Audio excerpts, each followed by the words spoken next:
এই যে আজকে বলছিলেন না, একটা ভিডিও যেটা দেখলাম, ভোট ওনার কথাই ভোট দেবে না পরিষেবা কেন নেবে, তাই তো নাকি? এটা বুঝাতে চেয়েছে। এরকম ভাবে বলে আমাদের লক্ষ্মীর ভান্ডার নিলি, আমাদের সাইকেল নিলি, কন্যাশ্রী, আমাদের রূপশ্রী নিচ্ছিস, আমাদের রাস্তায় তোরা চলছিস, আবার আমাদের বিরুদ্ধে তোরা কথা বলছিস। তৃণমূলের নেতারা বলে না? ওর জবাব আজকে দিক থেকে একটা ওষুধ দিয়ে দেবো, দিতে পারবেন তো? আচ্ছা, ওদের কি এই মমতা ব্যানার্জি কি ট্যাক্সাল আছে নাকি? অভিষেক ব্যানার্জির কি টাকা ছাপানো মেশিন আছে গোপনে ঘরের মধ্যে, যা টাকা ছাপিয়ে আপনার আমার বাড়ির যে লক্ষ্মীর ভান্ডার পাচ্ছি মায়েরা তাদেরকে দিচ্ছে? এরকম সিস্টেম আছে? তাহলে টাকাটা কোথা থেকে আসছে? আপনার আমার মেহনতের টাকা। সকাল ঘুম থেকে উঠি আর ঘুমানো, সারাদিন যা কাজ করছি সব ট্যাক্স নিচ্ছে। একটা স্টেটে থাকছি, একটা সেন্ট্রালে চলে যাচ্ছে। এই ট্যাক্সের টাকা জমা হচ্ছে লক্ষ্মীর ভান্ডার 100 দিনের, যদিও কাজ বন্ধ হয়েছে, হাইকোর্ট অর্ডার করার পরেও কাজ হচ্ছে না। আমরা দাবি করেছি 100 দিনের কাজ দ্রুত চালু করতে হবে। যাই আবাস যোজনা, যাই বলুন না কেন, যেটা কেন্দ্রের আসছে, যেটা রাজ্যে আসছে, সবটাই আমাদের ট্যাক্সের টাকায়। তো আমরা কিভাবে ট্যাক্স দিচ্ছি? আমরা ঘুম থেকে উঠে কি করি? প্রথমে ব্রাশ নিয়ে পেস্ট লাগিয়ে দাঁতে ব্রাশ করি না? তো ব্রাশটা কিনছি, ওখানেই আমরা ট্যাক্স দিই। যে পেস্ট কিনছি ওটা তো ট্যাক্স দিই আমরা।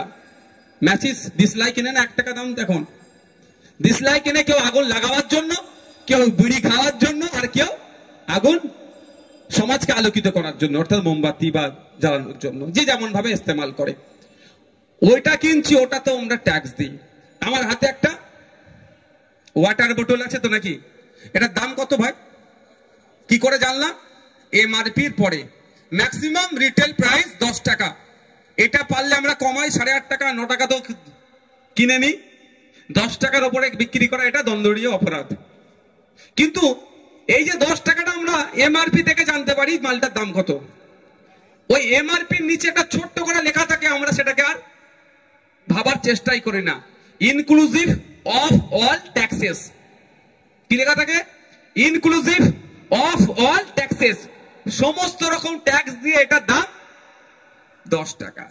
এই যে আমরা ট্যাক্স দিচ্ছি, এই ট্যাক্সটা জমা হচ্ছে, একটা কেন্দ্রে যাচ্ছে, একটা রাজ্যে থাকছে। এই জমা হওয়া ট্যাক্স থেকেই তো আপনার আমার বাড়ির মায়েরা, যদি আমার মা নেয় না, লক্ষ্মীর ভান্ডার পাচ্ছে, কন্যাশ্রী, রূপশ্রী, যেটাই বলেন না কেন, এটা হচ্ছে।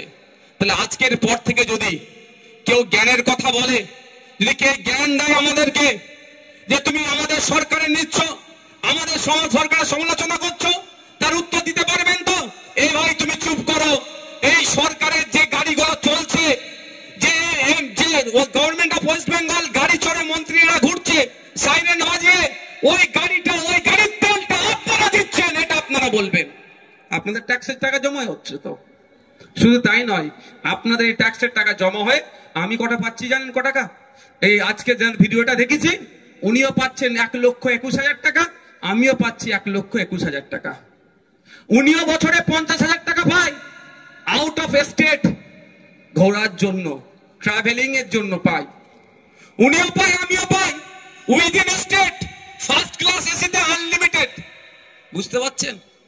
আর উনি জ্ঞানের কথা বলছে, এগুলো কোথা থেকে আসছে? সব আপনাদের ট্যাক্সের টাকা থেকে তো।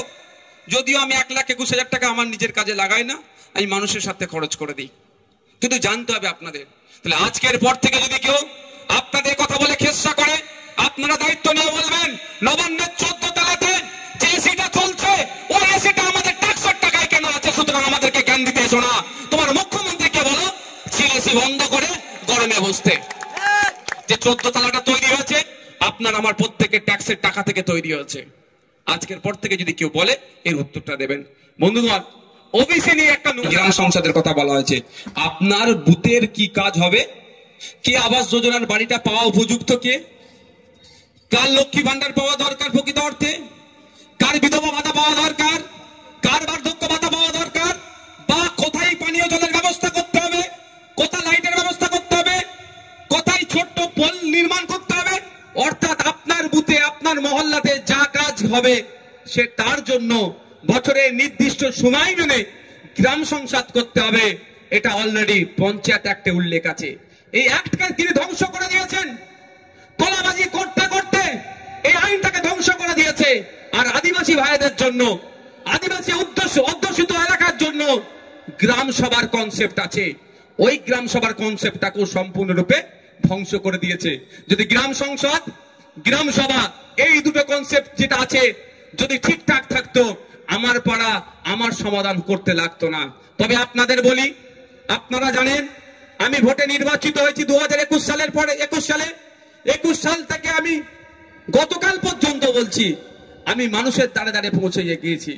আমি বিশ্বাস করি ভোটের সময় যেমন আমি মানুষের কাছে গিয়ে কাকা, জ্যাঠা, মামা, পিসি, খালা, চাচা বলে ভোট চেয়েছি, বিধায়ক হয়ে যাবার পরে তাদের সার্টিফিকেটের, তাদের কাগজের, তাদের কোনো দরকার পড়ে আমার কাছে তারা কেন আসবে? 5 বছর তাদের কাছেই আমি যাব। এই জন্য আমি এক প্রকার দুয়ারে MLA, meet your MLA, MLA for people, এই হ্যাশট্যাগ দিয়ে আমি মানুষের কাছে পৌঁছে যাচ্ছি। তারপরে আপনারা দেখলেন দুয়ারে সরকার এসেছে, এখন পাড়ায় সমাধান হচ্ছে। আপনাদের বলবো, যদি আপনারা আমাদের সাথ দেন, যদি সচেতন হন, কথা দিচ্ছি আপনাদের, সরকারকে বাধ্য করব আপনার দরজার সামনে অফিসারদেরকে গাদান করিয়ে দিবার। আর ভিডিওতে যেতে হবে না, পঞ্চায়েতে যেতে হবে না, আপনার দরজার সামনে অফিসার দাঁড়িয়ে যাবে। তাই বন্ধুগণ, সচেতন সজাগ হতে হবে, অন্যথায় কি হবে? কে বলবে আমি মুসলমানদের বাঁচাবো, কে বলবে আমি হিন্দুদের বাঁচাবো। আমি একটা উদাহরণ দেব, এটা শহরের মানুষ অনেক আছেন, মাইকের আওয়াজ যাচ্ছে, শহর গ্রাম সবার কথা বলছি, গ্রামের মানুষও আছেন। আজকে আপনারা বাড়ি যাবেন, যাদের বাচ্চাগুলো, সন্তানগুলো সরকারি স্কুলে পড়ে, ক্লাস 5, 6, 3, 4 এর বাচ্চাদেরকে ডাকবেন।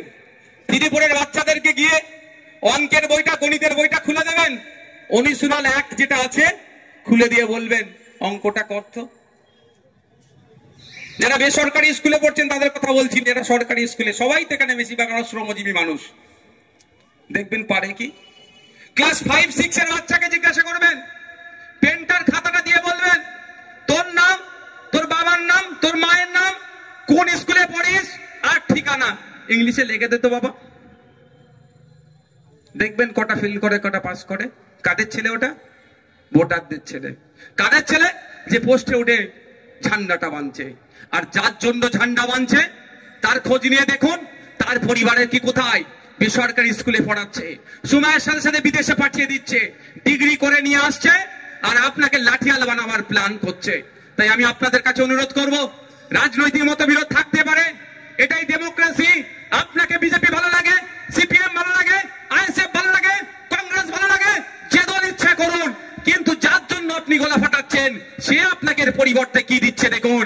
আপনি গলা ফাটাচ্ছেন, কালকেও আপনার ছেলে যাতে তার ছেলের হয়ে গলা ফাটায়, সেই জন্য যত স্কুলগুলো আছে দেখুন, এই সরকারি স্কুলগুলোকে ধ্বংস করে দিয়েছে। না শিক্ষক আছে, না শিক্ষার পরিকাঠামো আছে। তাই আমাদের ঐক্যবদ্ধ হয়ে রাম রহিমকে একসাথে আওয়াজ তুলতে হবে, ফতেমা সীতাকে একসাথে আওয়াজ তুলতে হবে যে স্কুলগুলোতে শিক্ষক নিয়োগ করতে হবে। আজকে তো প্রাইমারি স্কুলগুলো কি হয়েছে, রন্ধনশালা হয়ে গিয়েছে, আর শিক্ষাদানের জায়গা আছে? দেখুন না গিয়ে।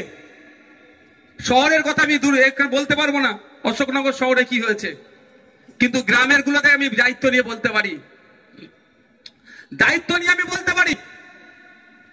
যে যদি 100 বাচ্চা থাকে, 200 বাচ্চা থাকে, একটা টিচার পাবেন যে তালা খুলছে, সেই ঘন্টা লাগাচ্ছে, সেই প্রেজেন্ট করছে, সেই মিড ডে মিলের হিসাব রাখছে। তাহলে আপনার আমার ছেলেটা পড়বে কখন ভাই? পড়াবে কখন তাকে?